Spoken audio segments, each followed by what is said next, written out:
Hello, this is Ross Bliley from the podcast Pigskin Tales. This podcast is sponsored by Sterling Soap Company. With products sold throughout 41 locations around the globe, Sterling Soap Company has a unique assortment of products to choose from for your loved one for the holidays. Handmade artisan soaps created by Roderick and Amanda Lovin since 2012, these products are affordable and provide great value. Act now and save on your shipping costs. If you purchase $75 or more, your shipping cost is free in the United States. Shop now online at sterlingsoap.com.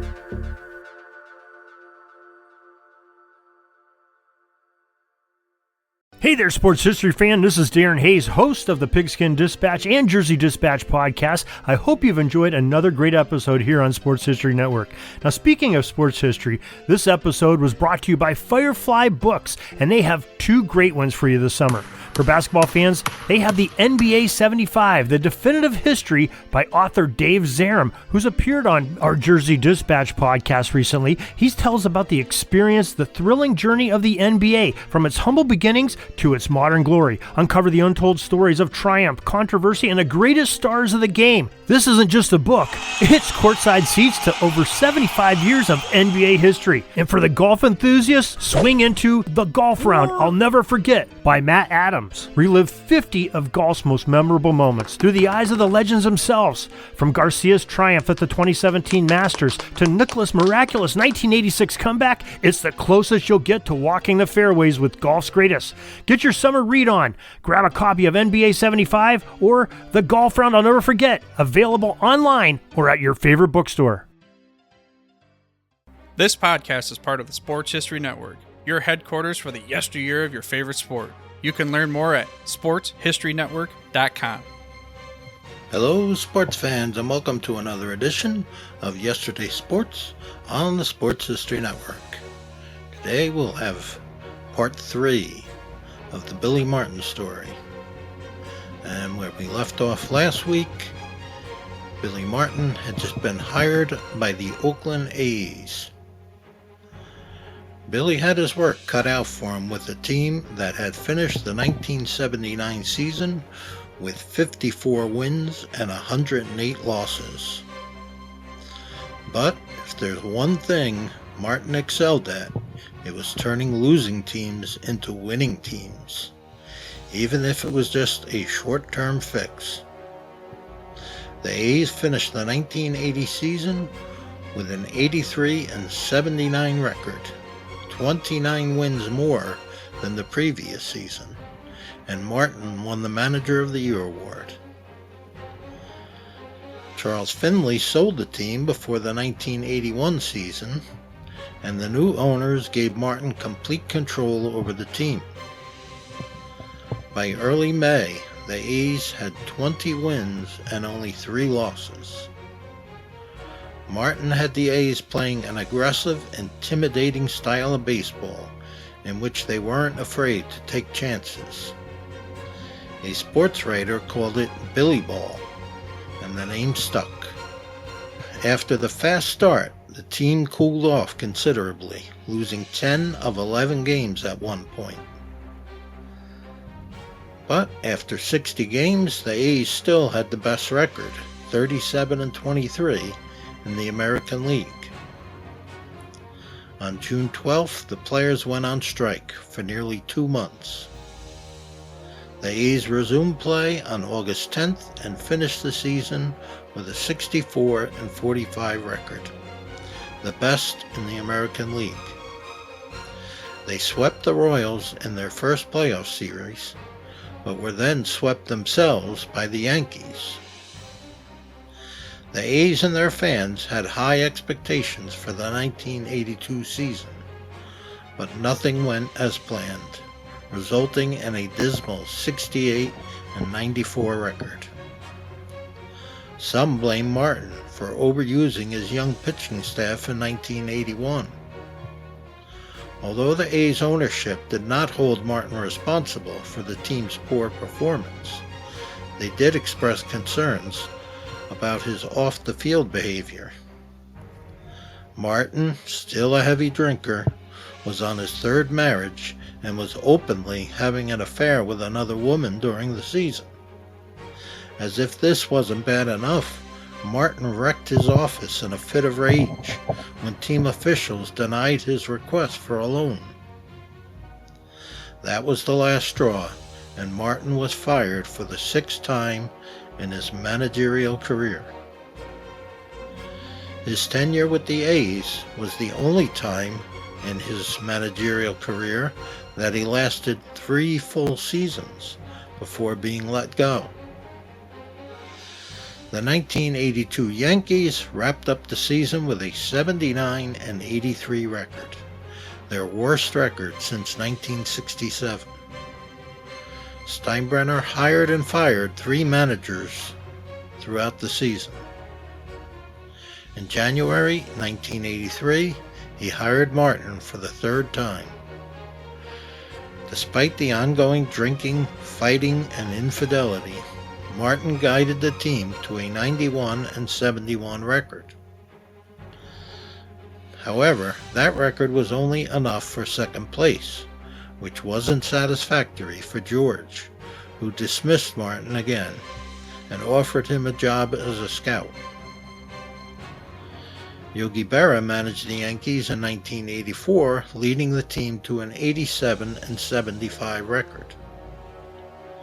After the Yankees started the 1985 season with 6 wins and 10 losses, Berra was fired, and Martin was rehired. The team played well until they experienced an 8-game losing streak from September 13th to the 20th. On the evening of September 22nd, after a victory against the Orioles, Martin was in a hotel bar and got into a fight with one of his pitchers, Ed Whitson. Whitson emerged victorious, and Martin left the bar with a broken arm. With only 12 games remaining in the season, Steinbrenner refrained from firing him. The Yankees posted a 91-54 record under Martin, but finished 2 games behind the first-place Toronto Blue Jays. Martin was fired on October 27th, but retained as a scout. Steinbrenner even increased his salary to ensure he wouldn't take any offers from other teams. Despite all the baggage Billy carried, other owners were still eager to hire him because they knew he could help them win.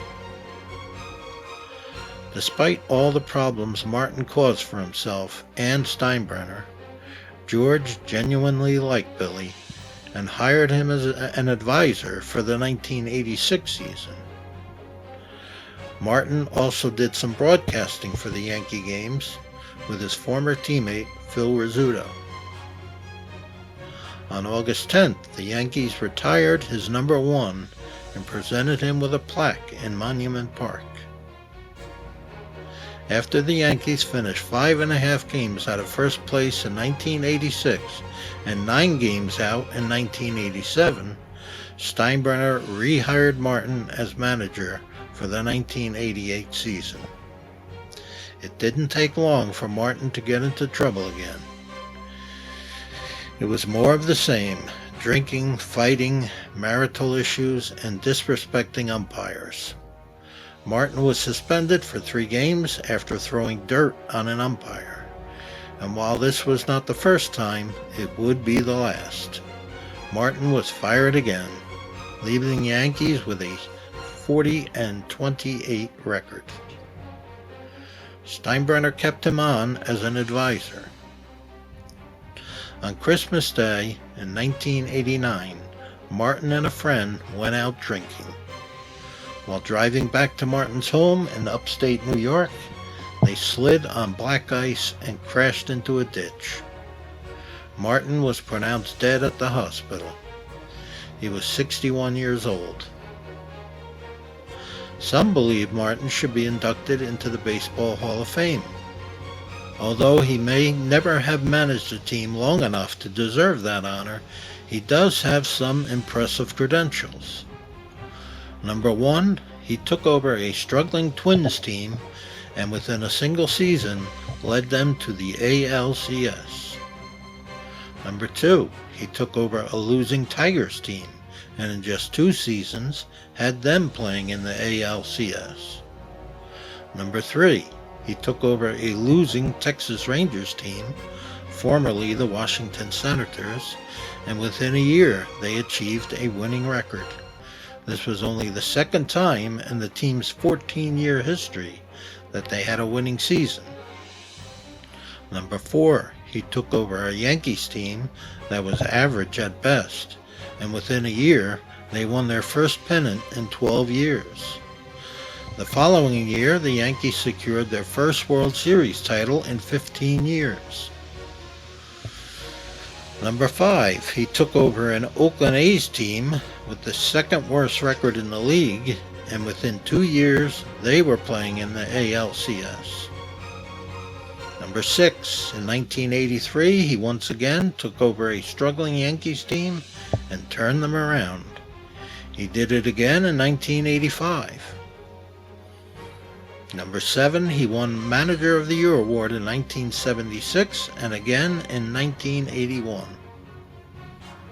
Number 8, he led the Yankees to 2 American League pennants and 1 World Series trophy. Number 9, he had a career winning percentage of .553. And lastly, he was the first manager to guide 4 different teams to the postseason. Say what you will about his reckless behavior and lifestyle, but Billy the Kid was one heck of a manager. That will conclude our Billy Martin story. I hope you enjoyed it. Thank you, and God bless. This podcast is part of the Sports History Network, your headquarters for the yesteryear of your favorite sport. You can learn more at sportshistorynetwork.com.